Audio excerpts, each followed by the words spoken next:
Yun na, mapagpalang araw mga idol, Luzon, Visayas at Mindanao, sa ating pong mga ka-business at mga kapapi sa mampanig ng mundo. Mapagpalang araw po sa inyong lahat.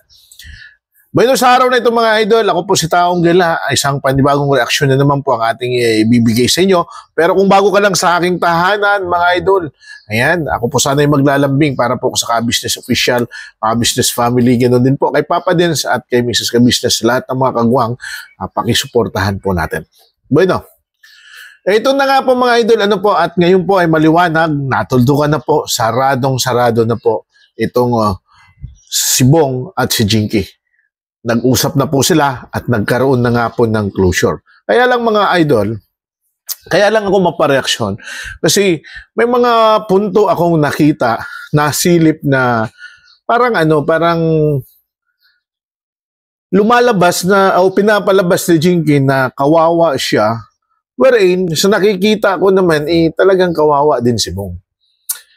Pasintabi po gusto lang natin ibalik ang mga pangyayari. Kung atin pong matatandaan, nung pong unang pagkikita nga po ni Bong at Jinky, po sa ka-business, di po ba? Hindi natin mawari kung ano po yung dahilan. Umalis po kasi si Bong at iniwan si Jinky. Di po ba? Hinanap si Bong. So, ito yung punto na ito, yung senaryo na ito mga idol.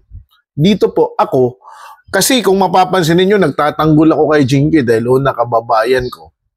So ito po yung punto na nagkaroon ako ng pagkagalit kay Bong.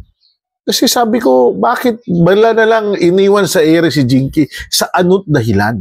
Ano po? Kaya lang, katulad niya ng sinasabi noon, si Bong lang ang makakasagot kung ano ang dahilan at bakit umalis siya. Ngayon, kung atin pong masusundan, doon po sa pagkaalis ni Bong, ay tumulong pa po si Jinky sa paghahanap. Di po ba?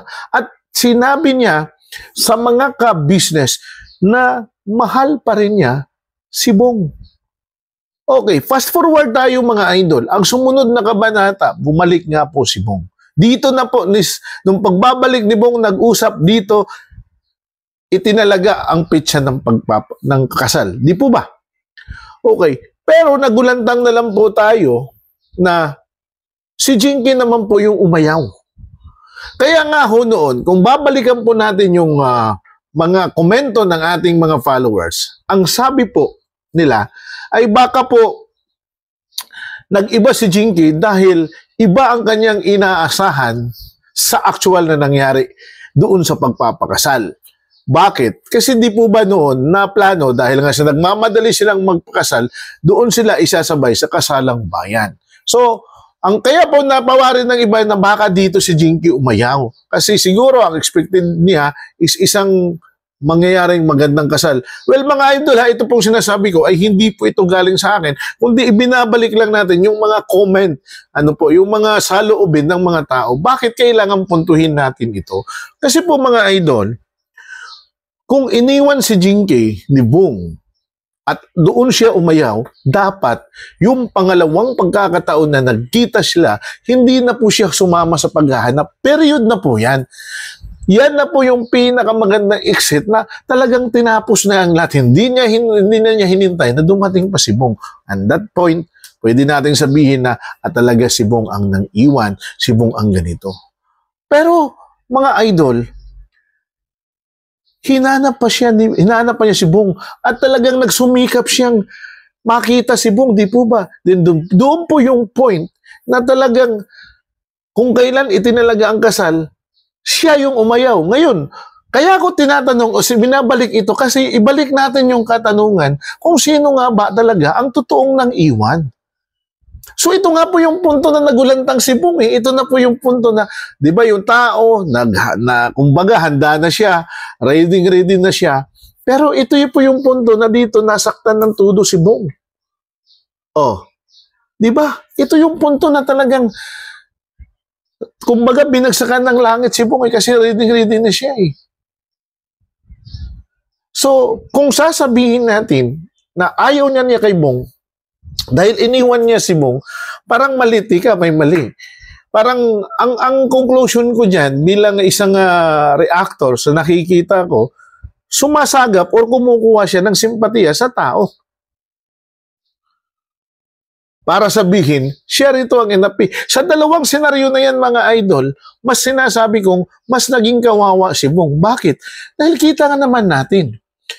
Doon po sa pagpapaliwanag ni Bong, hindi niya maipaliwanag ang kanyang damdamin. Kaya nga sinabi, okay na po, tapos na po, di po ba? Wala siyang maipaliwanag, talo si Bong eh. Kasi hindi siya marunong magpaliwanag ng kanyang nararamdaman. So, pasensya Jinky, kasi doon lang, yun lang po yung reaction ko na sinasabing iniwan mo ako. Hindi po. Sa puntong una, iniwan siya ni Bong. Bumalik si Bong, sinetap yung kasal. Doon naman siya po yung nang iwan. Doon po ang pinakamasakit na yan kasi expected na ni Bong. Siguro kung sinasabi ni Bong na gano'n na mamayari, baka sabihin, sana hindi na ako bumalik. Di po ba? Yun po yung pinakamasakit. So, kung babalansihin mo itong pangyayaring ito, pwede kong sabihin sa patas na conclusion, kapwa may pagkukulang. Pero mas mabigat yung ibinigay na revenge, kumbaga, counter ni Jinky, dahil doon sa punto na ang usapin ay magpapakasal na sila. Kaya nga nagkaroon ng conclusion tuloy na parang umayaw si Jinky dahil hindi yon ang ini-expect niyang mangyayaring kasal sa kanyang iniisip. Yun po yung sinasabi ng iba. Ano po? Ngayon, ang pinakamaganda rito, nung iniwan naman sila ni Mrs. Ka-Business, along the way nag-uusap sila, may mga mabibigat na binibatawan si Jinky, di po ba? Pero kapag nakikita niya si Bong ay medyo wala. May mga naman mayroon naman silang napag-usapan na nagpapanagpo, nag-aayos. Sige, magkaibigan na lang tayo, pwede kang dumalaw sa atin. Ito naman ay isang magandang ending, kumbaga, sa mga nangyari. Kaya lang po natin, kaya po ako napareha kasi sa totoo lang, naawa ako kay Bong. Ngayon, doon sa comment section, ang daming sumasampalataya kay Jinky, ang daming naaawa kay Jinky. Pero tingnan natin both sides. Huwag natin kaawaan si Jinky sa sitwasyon na yan. Una, oo, andun ako sa punto na itinaya ni Jinky yung kanyang personalidad, yung kanyang pagkatao, di po ba? Dahil babae siya, pero niyakap si Bong. Pero yung punto na doon na sa tugatog ng plano kung saan magpapakasal na si Jinky po ang iniwan, ibang usapan po yan. Ako sabi ko noon, kung babalikan yung aking reaction, talagang pinagtatanggol ko ng todo si Jinky. Pero this time mga idol, tingnan natin ng patas kasi dito, kawawa si Bong. Okay?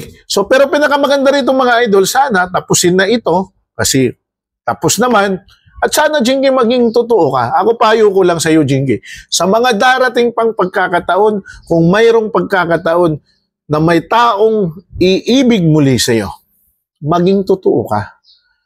Maging totoo ka. Kasi ako sa aking pag-aanalisa, nakikita ko na mayroon kang mga bagay na itinatago. Nagiging dahilan na masalimuot ang daloy ng iyong relasyon. It is because hindi ka naging makatotohanan para kay Bong. Tulad yan ang sinasabi, umasa ang tao dahil sabi mo, ikaw ang masigit na nauunawa kay Bong. Di po ba? Dahil magkaiba po ang estado ng iyong kamalayan, ng iyong kaisipan kontra kay Bong. Doon humanga ang tao para sa'yo. No? Pero tapos na mga idol. Ito po naman ay sinabi ko pong reaksyon. It is because ito po yung damdamin, ito po yung nakita ko. Now, nang pumasok na po si Mrs. Ka-Business, yung patapos na po ang kagandahan din dito, niliwanag din ni Mrs. Ka-Business yung standing ni Ate LV kay Bong na sinabi niya na gusto lang, kaya nagkaroon ng pagkataon na pag-uusap dahil gusto lang maging makilala ni Ate LV si Bong ng higit pa at maging magkaibigan sila. Alam niyo po, sa totoo lang sa nakikita ko ngayon, although si Bong ang nagsasabing ayaw ko na, kailangan mag-usap kami kasi kung matitingnan ninyo po yung sequence po ng vlog, si Bong po yung una, di po ba na lumapit na gusto ko siyang makausap kasi tatapusi sasaraduhan na natin ang lahat. Pero sa totoo lang, doon po sa actual na pag-uusap, nakita kong may medyo sakit na naramdaman si Bong kasi naunahan siya. Kasi ang unang tinanong ni Mrs. Ka-Business si Jinky, di po ba? At sinabi niya, hindi, ayaw ko na. So unahan lang sila eh. Paano kung sinabi ni Bong na, hindi, ayoko na. Di po ba? Mapapansin nyo yan mga idol, nung sinabi ni Bong, kasi mayroon ka na. Sabi ni, yun po yung gusto ni Bong ipahiwatig na hindi, mayroon ka naman, di ba? Pero sabi, may kapalit ka na. Yun pa yung kapalit, di ba? May kapalit ka na eh. Sabi ni Bong, pero ang ibig sabihin ni Bong, may kapalit na si Bong sa puso niya. Pero sabi niya, may kapalit ka na. Ako naman may ipapalit na rin sa'yo, di ba? So parang ganun po yung naging usapan nila. Pero yun. So siguro mga idol, tapos na po ang istoryang ito. Ganun pa man, maraming salamat kay Jinky sa pagbibigay ng panibagong kwento at kasaysayan sa buhay ni Bong sa larangan ng pag-ibig. Naging mapait man ito, I do believe na magiging magkakaroon ng karanasan para mas sigit na mapalakas po si Bong dito. Ngayon, para naman kay Bong, siguro Bong, go on lang. Sana wag mo nang ulitin yung pagkakataon na umalis ka. Maraming nagmamahal sa iyo, Huwag mong isipin ang isang babae na nawala sa iyo. Bagkus ang isipin mo ay yung mga taong nagmamahal sa iyo.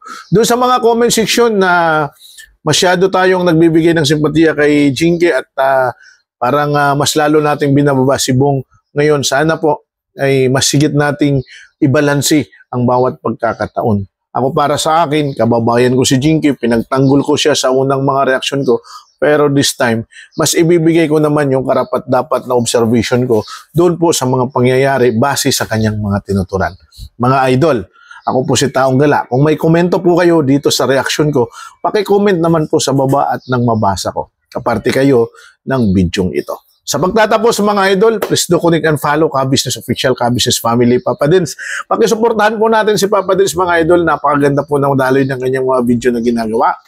At ganoon din po mga idol, si Kuya Bong para makagawa din po siya ng mga charity mission sa kanyang mga revenue at ang lahat ng mga kagwang at siyempre po ang lahat ng mga reactors. Ako po si Taong Gala mga idol. Mapagpalang araw sa ating lahat. God bless us all.